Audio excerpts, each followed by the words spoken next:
చేసుకో, నేనున్నాను నీకు, ఇలాంటి ఎంకరేజ్మెంట్ ఇవ్వాలి పిల్లలు. అంతేగాని పిల్లల్ని మనమే బాధ పెడితే ఎలా అండి? వాళ్ళు మన అసెట్ అండి. ఎందుకు ఈరోజు పిల్లలు స్ట్రెస్ ఎక్కువైపోయిందని సూసైడ్ చేసుకుంటున్నారు చెప్పండి?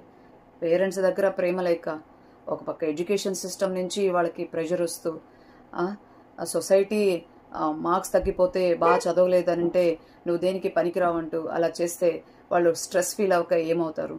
స్కిల్స్ ఇంప్రూవ్ చేసుకోవాలి. మీ పిల్లలు చదువులో డల్గా ఉన్నా కూడా వాళ్ళలో స్కిల్స్ ఇంప్రూవ్ చేసుకోండి. ఈ రోజుల్లో ఫస్ట్ క్లాస్ వచ్చిన వాళ్ళు, స్టేట్ ఫస్ట్, యూనివర్సిటీ ఫస్ట్ వచ్చిన వాళ్ళకు కూడా స్కిల్స్ లేకపోతే మంచి జాబ్స్ రావట్లేదు.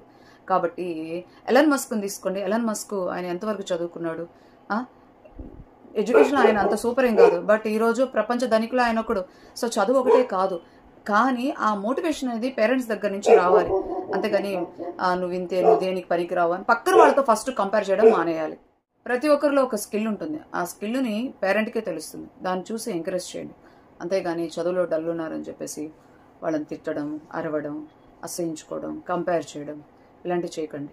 వాళ్ళు చాలా స్ట్రెస్ తీసుకుంటారు. అలాగే తల్లిదండ్రుల యొక్క కోరికల్ని పిల్లల మీద రుద్దకండి. నేను చిన్నప్పుడు డాక్టర్ అవ్వాలనుకున్నాను, నేను చిన్నప్పుడు ఇంజనీర్ అవ్వాలనుకున్నాను, ఇప్పుడు కాలేకపోయాను, నువ్వు ఖచ్చితంగా చదవాలి, నువ్వు ఖచ్చితంగా అవ్వాలి అనని పిల్లల మీద ప్రెషర్ చేయకండి. Every soul design different. పూర్వ జన్మలో వాళ్ళు ఏదైతే పెండింగ్లో పూర్తి చేయకుండా పెండింగ్లో ఉన్న కర్మని ఫినిష్ చేయడానికి మళ్ళీ ఆ సోలు ఈ జన్మలో ఆ శరీరాన్ని తీసుకుంటుంది. సో తన యొక్క సోల్ పర్పస్ని, సోల్ డిజైన్ని తను కంప్లీట్ చేయాలి, కానీ మీ యొక్క డిజైర్స్ని కాదు. కాబట్టి ఫోర్స్ చేయకండి. నేను ఒక స్టూడెంట్కి యోగా చెప్పాను. వాళ్ళ నాన్నకి డాక్టర్ అవ్వాలంటే ఇష్టం, అందుకని తనకేమో డాక్టర్ చదవడం అస్సలు ఇష్టం లేదు. వాళ్ళ నాన్నకి డాక్టర్ అంటే ఇష్టం. సో వాళ్ళ నాన్న కోసం తను బీటెక్ తీసుకోవాలనే కోరికని చేంజ్ చేసుకొని బైపీసీ తీసుకుంది. ఆ బైపీసీ చదవలేక, ఇష్టం లేని చదువు చదవలేక, వాళ్ళ నాన్నకి చెప్పలేక తను డిప్రెషన్లోకి వెళ్ళిపోయి సూసైడ్ దాకా వెళ్ళిపోయింది. ఇప్పుడు కూడా తమ యొక్క కోరికల్ని పిల్లల మీద రుద్దకూడదు.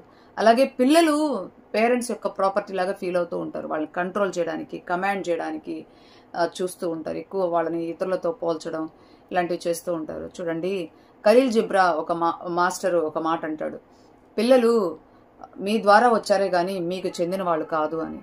సో వాళ్ళు మన ద్వారా వచ్చారు, అంతేగాని వాళ్ళ మన ప్రాపర్టీ అని మనం ఫీల్ అయిపోతూ ఉంటాం. వాళ్ళకి ఇవ్వాల్సిన ఫ్రీడమ్ వాళ్ళకి ఇవ్వాలి, వాళ్ళకి ఇవ్వాల్సిన రెస్పెక్ట్ వాళ్ళకి ఇవ్వాలి, వాళ్ళలో ఉన్న టాలెంట్ను గుర్తించాలి, వాళ్ళని ఎప్పుడు ఎంకరేజ్ చేయాలి, వాళ్ళని ఎప్పుడు ఇతరులతో కంపేర్ చేయకూడదు.